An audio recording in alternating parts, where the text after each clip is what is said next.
Thanks for checking out the Brad and John Show podcast. This segment of the show is brought to you by John Combest's book, Stalking, Harassment, Internet Trolling, A Guide to Recovering and Rebuilding After Online Attacks.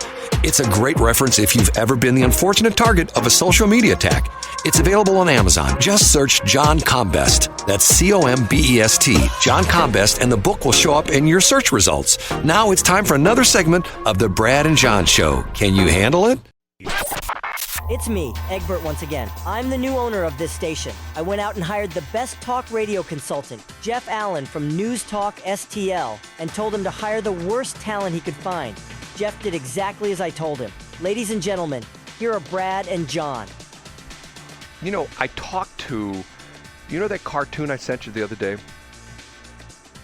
What the one about the George Soros thing?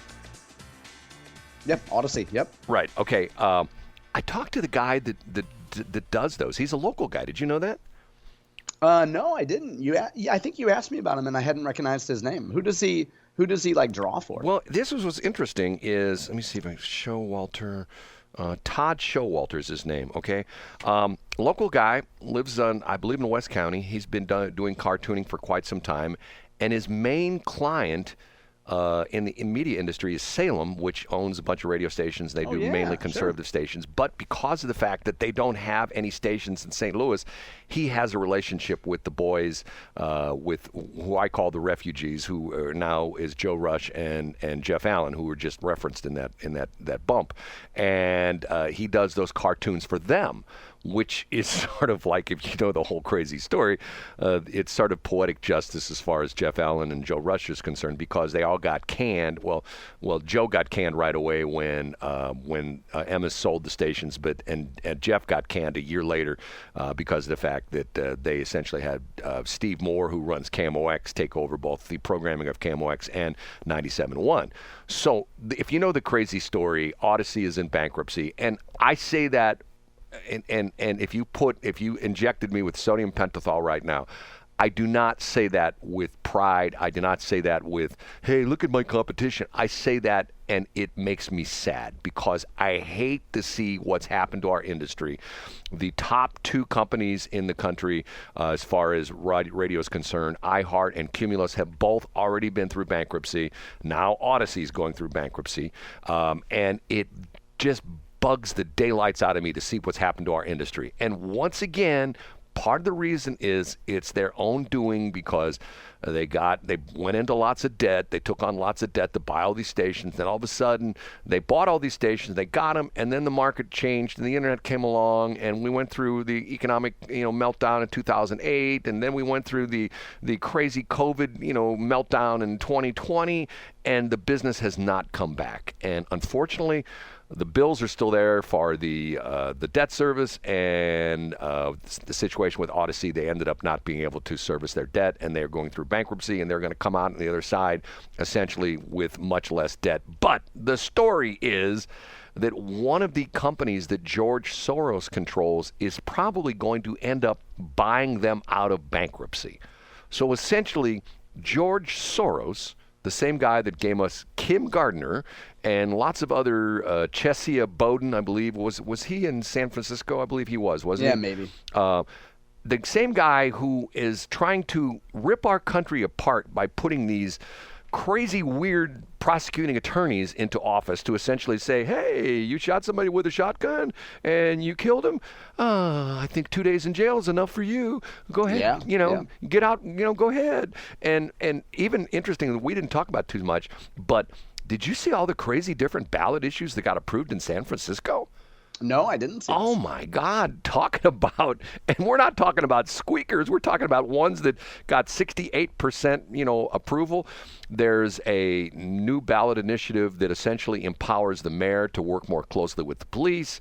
It's stuff that if you would have said 3 years ago, you would have go like, this is never going to happen in San Francisco.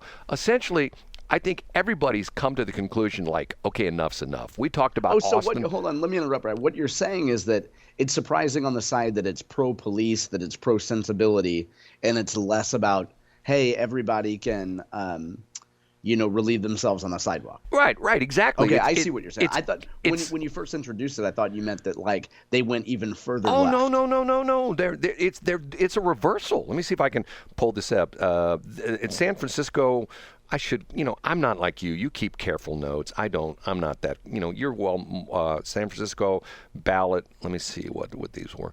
Before the election, I remember seeing at least one article where it was like, hey, some people are saying enough is enough.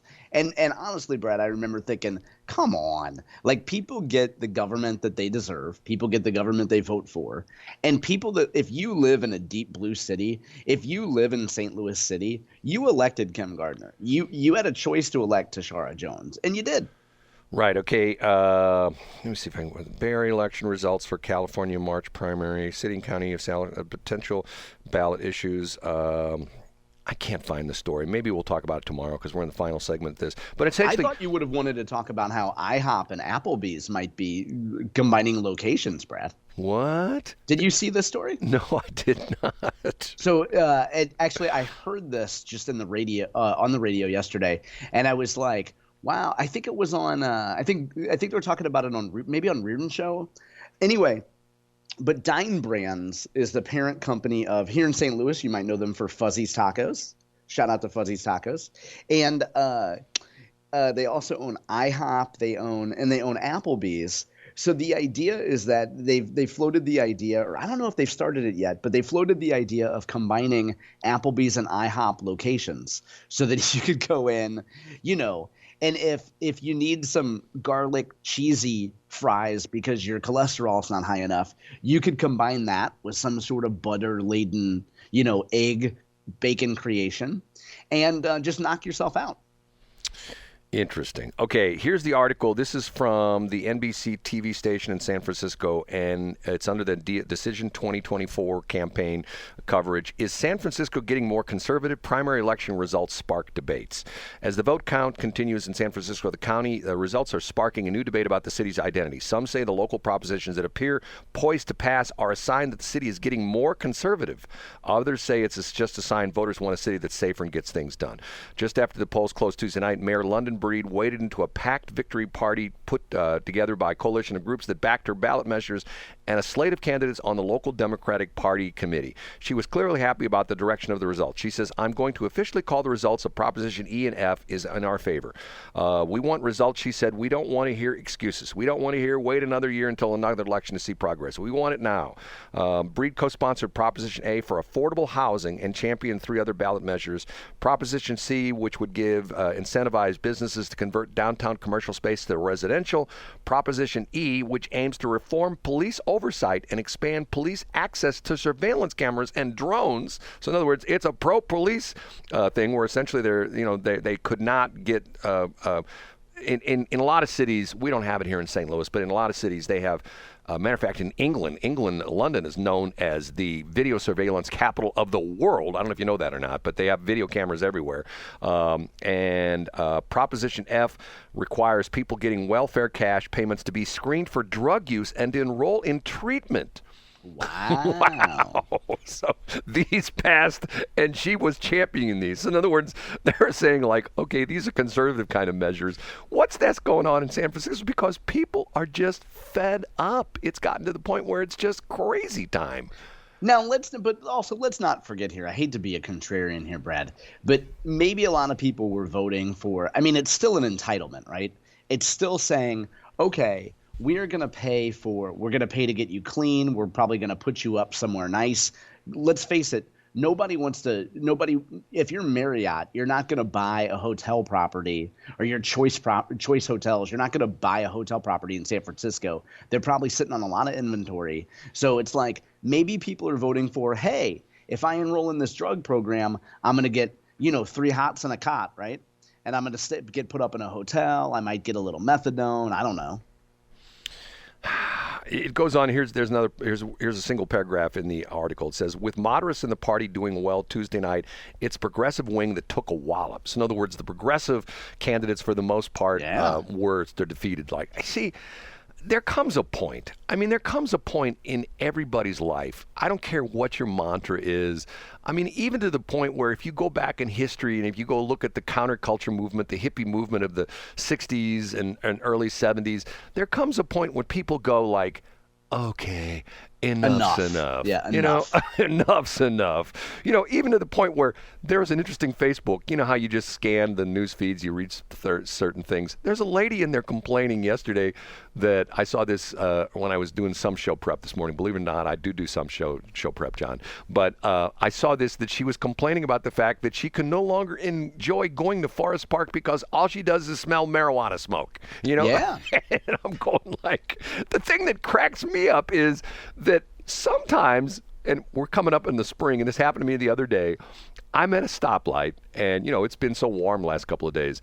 I got the windows down, and a guy pulls up right next to me, and the grass smoke coming out of his car just wafted into my car, and I'm going like, okay, here's the problem. If that guy were slugging back a tall boy, and the police saw that, bang, he'd be pulled over the next traffic light, he'd be, because I don't know if you know this or not, but like Illinois has incredibly crazy what they call illegal transportation laws, and to a certain extent Missouri does as well too, because of the fact that if you go into a liquor store, if you go into like a 7-Eleven, or we don't have too many 7-Elevens, but if you go into like I don't know if I'm trying to think, does Quick Trip doesn't sell that much alcohol, but if you go into some of these, like there's a place in Washington right across from the hospital called Fast Trip, and it's right there at the corner of West 5th or East 5th and Highway 47. They have a huge liquor selection. Okay, if you go in there and you buy a bottle of Jack, if you don't put it into a bag and you put that on the front seat of your car and the police pull you over, you're in trouble. You get a ticket for that, because I didn't know that. No way. But why? Illegal transportation. Because of the fact you're not allowed. And Illinois, I mean. But if it was in the trunk, it would be okay. Yes.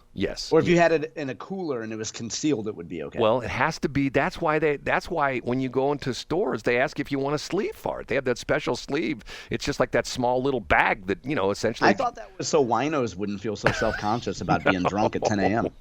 In Illinois, once again, the police department I worked for, we had one cop who was just wound way too tight on this.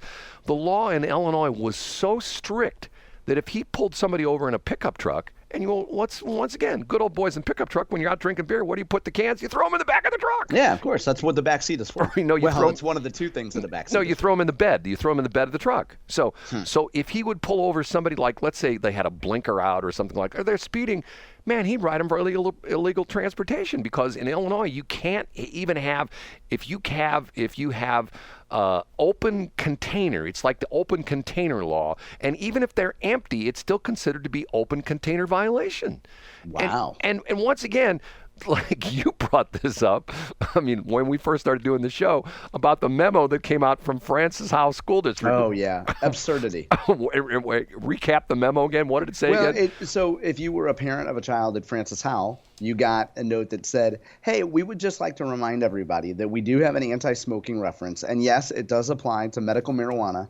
So when you are in the carpool lane to pick up your child or drop them off, please do not smoke they did say, and I think it began with, we know that Missouri has now legalized recreational cannabis. However, we'd like to remind you that the anti-smoking rules still apply to marijuana as they do to tobacco.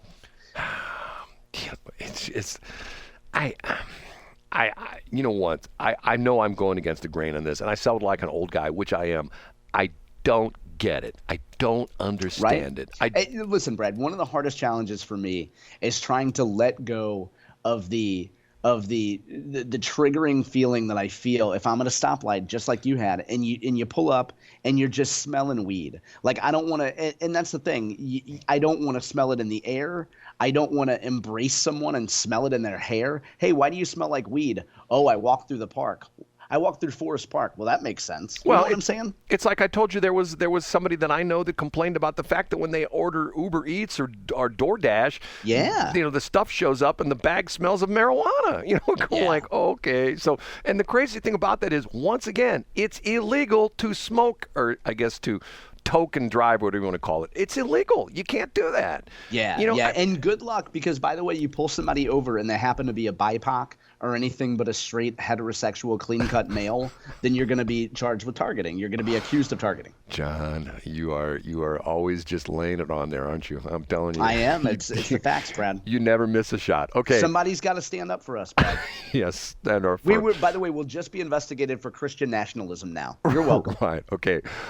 You know what? See you guys tomorrow. We're gone. Thanks for checking out the Brad and John Show podcast. This segment of the show is brought to you by John Combest's book, Stalking, Harassment, Internet Trolling, A Guide to Recovering and Rebuilding After Online Attacks. It's a great reference if you've ever been the unfortunate target of a social media attack. It's available on Amazon. Just search John Combest. That's Combest, John Combest, and the book will show up in your search results. Now it's time for another segment of the Brad and John Show. Can you handle it?